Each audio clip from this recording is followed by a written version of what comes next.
Pope si Alan Double Alpha Alcedo. Magiging Pope Emeritus o Pontiff Emeritus si outgoing Pope Benedict XVI. Ito ang ipinahayag ni Padre Federico Lombarde, Direktor ng Holy See Press Office sa ginanap na press conference kamakailan lamang. Iingatan pa rin niya ang kanyang pangalan na His Holiness Benedict XVI at susuot ng simpleng white cassock na walang moseta o elbow length cape. Ayon pa sa Vatican, sobrang 50,000 tickets ang hiniling para sa final general audience ng Santo Papa bukas ng umaga, 27 Pebrero, at inaasahan pa na dadami ang mga taong pupuno ng St. Peter's Square. Maliban sa kanyang pagdaan palibot ng St. Peter's Square, sakay ng kanyang Pope Mobile at exclusion ng Bakshamani o sumandaling personal greetings na gagawin pagkatapos ng seremonya, magiging normal ang sitwasyon ng mga tao sa kanilang matutunghayan bukas.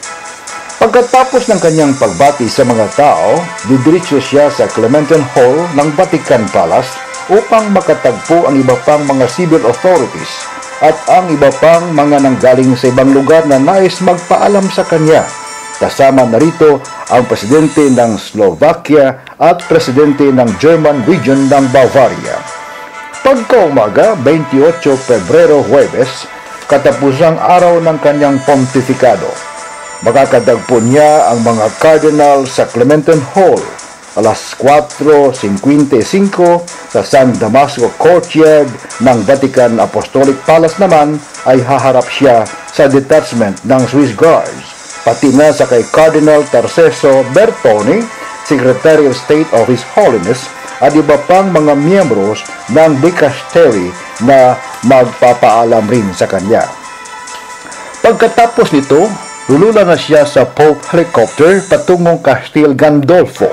Sa kanyang paglunsad alas 5:15 ng hapon, siya ay tatanggapin ni Cardinal Giuseppe Bertello at ni Bishop Giuseppe Sciacca, respectively President and Secretary General ng Governorate of Vatican City State.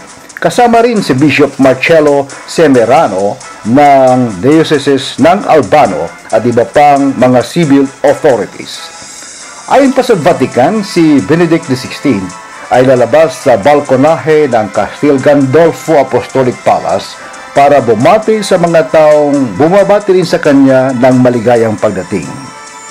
Ayon pa kay Padre Lombarde, hindi na gagamitin ni Benedict XVI ang kanyang fisherman's ring na kung saan ay sisirain na ito, pati ang lead seal ng kanyang pontifikado na gagawin ng Cardinal Carmelengo at ang kanyang assistant, at hindi na rin siya susuot ng pulang papal shoes.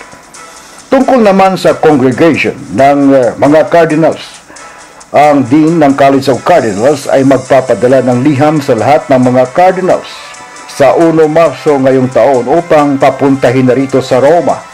At animoy, ang congregation ay magsisimula na sa susunod na linggo, dagdag pa ni Padre Lombarde. Ang congregation ay gaganapin sa bagong Synod Hall.